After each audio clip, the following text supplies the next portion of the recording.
Hello and welcome to the Simcoe County Archives. My name is Olivia White and I'm the Digital Preservation Archivist. And I'm Jen Huddleston, the Private Collections Archivist. Here at the Simcoe County Archives, our mandate is to collect, preserve, and make accessible the documentary heritage of the County of Simcoe. We collect records from private citizens as well as corporate and municipal records from the County of Simcoe and its lower tier municipalities. The holiday season is upon us, and it's a time when a lot of us are going to be visiting friends and family. And maybe in addition to posing for some new photos, you're taking a look at old albums, different pictures from past parties and events. As archivists, we're always interested in how to preserve historical documents. So we thought it would be fun to present some tips for preserving your own family records as you celebrate this season. Jen is going to be going over how to preserve your older physical records, and I'm going to be discussing how to preserve your digital records. As Olivia mentioned, we're going to be making a distinction between physical records and digital records.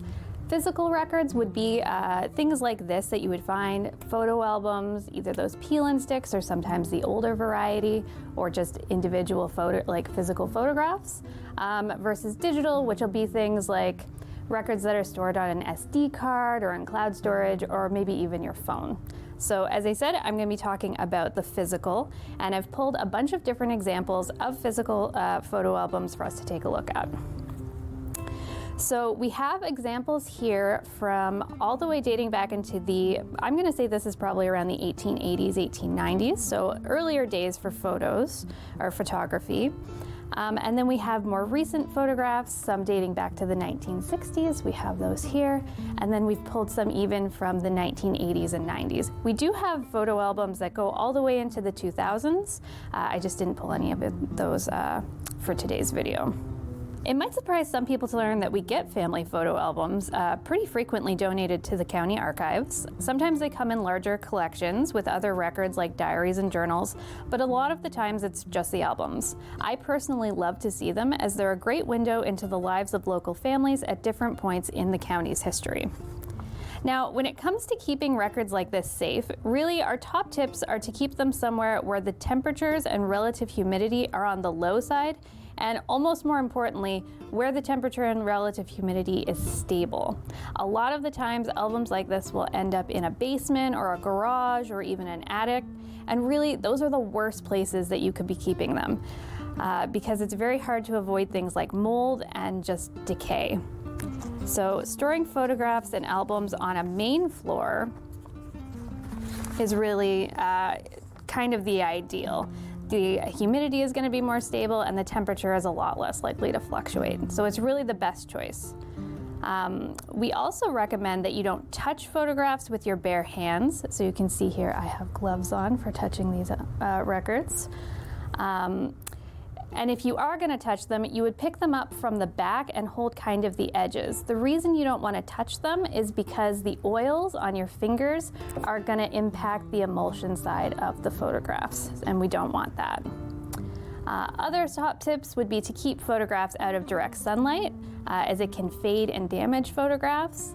I would also say that if you're putting together a new photo album, please don't use a peel and stick album. It happens. They were very popular in the 80s and 70s, 80s, and 90s, I should say. But because of that stickiness on the back, the adhesive, it's really not ideal for storing photos, and especially if you go to remove them, they can get stuck and the photo can get damaged. So we don't want to use those if you can avoid them. So we've talked about proper storage and handling of historic photographs. And now we're going to talk about another aspect that's really important to making sure that your photographs stay useful and important to your family for future generations. And that's identifying your photographs. A lot of people don't think to, because if it's a picture of you or a picture of your mom or your aunt, you know it's your mom or your aunt. You know it's you. But in 100 years, maybe they won't. It doesn't happen as often now, but it was a pretty frequent occurrence that at the archives we would get a donation of photographs and not even the donors would know who the pictures were of. So those pictures kind of lost all of their context. We could maybe identify a location like, oh, this is Barrie, this is Oro Medonte. You could figure that out, but no idea for the people. So we lose a huge portion of that history that would make those photos even more interesting, even more important, really. So identifying your photos is important, and really only you can do it. You and your family members are in the best position to identify your family photos. I'm going to give an example of a photo album that we have that is very interesting in and of itself, but when you know a little bit more of that context, it becomes even more interesting. So we have here a photo album probably from around the 1900s, maybe 1910s. You can see it features an old farmhouse with some family members. They call it Our Old Home, which meant something to them but means less to me because I don't know where it is. So you have here, it's a picture of a nice house. It says Home and Mother 1916. So that tells us a little bit. We don't have any names, we don't have an address, so we can't really say what the location is. Fortunately, I do have some extra context for this record, so I can tell you that this is a house in Alliston, Ontario. And whose mother is this? It's Fred Banting's mother, because this is the Banting family photo album. Frederick Banting, of course, the co-discoverer of insulin. He won the Nobel Prize for that.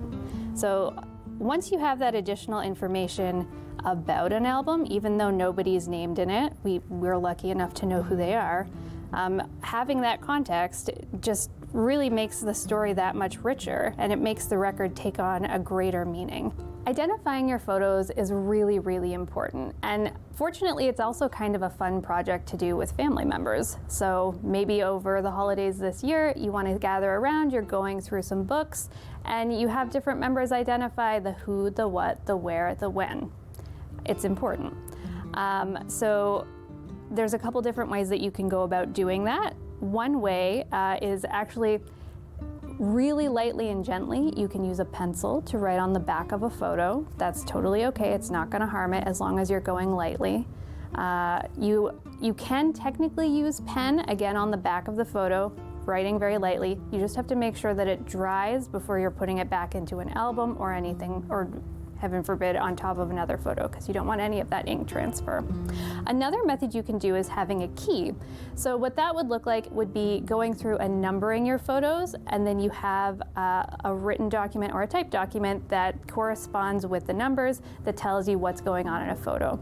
So at the archives, sometimes we get keys from our donors, and I've pulled an example that's really excellent. You can see the donor went through, he numbered all of the photos that he took, and he provided information like where, what, and when. So the title of the church, the location of it, and in some cases, when he took the photo. So that's wonderful information for us to have, and would be perfect if you're transcribing your photographs as well. Include who, so if you know who's in the photograph, first and last name if you can. Avoid things like grandma or grandpa or Uncle Joe, because that information is useful to a point, but really the more useful is if you have their actual names. The what, so if it's a family event, it's a wedding, it's a graduation, it's a party, list that. If you know the year or even the date, that's perfect as well. And the location, so if it's a photograph of somebody sitting in a house, we're not going to know that that's in Coulson, for example. We're not going to know that that's in Tiny Township. So listing that also adds really great context to the records. We have on our website actually a guide on how to identify your family photographs, and on that guide we included a key that you can use. You can download and use it for yourself. It works for both physical records like this and for your digital file titles, which Olivia is going to talk a little bit more about. Let's talk now about digital records, starting with digitization. Digitizing can be a great way to preserve a record that is damaged, and it can also be a useful way to share copies of your family treasures with family and friends. Here we have a card from the Jean Murphy Gallagher postcard collection, and the first step in digitization is scanning. So I will start by placing the card on the scanner face down. I would navigate to my scanning program, and from there I would create a digital copy. Printers often have built-in flatbed scanners that you can use to digitize your holiday cards, letters, photos, etc. If your records have any 3D elements, like cards often do, you can scan the record with the lid up instead. And don't forget to scan both sides to capture any information, also known as metadata, on the back, like Jen mentioned earlier. Unlike digitization, a born digital record means that there is no physical original. So it was created and typically exists in a digital environment. So a picture taken by a smartphone camera, for example, would be born digital because even if you were to print it, it was created by the digital camera first. Whether or not a photo is digitized or born digital, it can be very tempting to think that because it exists in an electronic environment, it is preserved and there is nothing more that you need to do. The reality is that digital records face risks just like physical records do, and digital preservation really helps to reduce these risks and keep records safe. Here at the Simcoe County Archives, we have our own digital preservation program to effectively manage the growing number of digital records appearing in both private and corporate and municipal collections. Digital records are made up of bits. If you get 8 bits, you get what is called a byte. So you might have heard of a gigabyte or a megabyte before. Well, this is what computers use to read and display your photos and videos, for example. Over time, storage containers can become less functional. So this means that sometimes certain bits go missing. If you get enough bits that go missing, you might find that you can no longer open your files and view your photos. This is obviously not an ideal situation. So what can be done to hopefully prevent this from happening? The first step would be to identify what you have and where it is. So say you have pictures on your phone somewhere or on an old camera, the first step would be to gather all of your devices in one place. Then you might want to go through them and think of, are there any blurry photos? Are there any duplicates that you can discard? This really helps you focus on preserving the records that you actually want to keep. The second step would be to organize your records. So maybe you want to move your records into folders based on the date that they were taken or on the subject matter. However you decide to do this, this really helps you to locate your photos in the future. This would also be a good time to name your files. So maybe you want to start with having the date that they were taken, then the location where they were taken, and finally including any people or pets within the photographs. This is a great habit to start with digital records, just like with physical records, like Jen mentioned earlier. So you might want to imagine you're creating a photo album and you're having captions. What is the who, the what, the where, and the when? That would be important for future generations to know.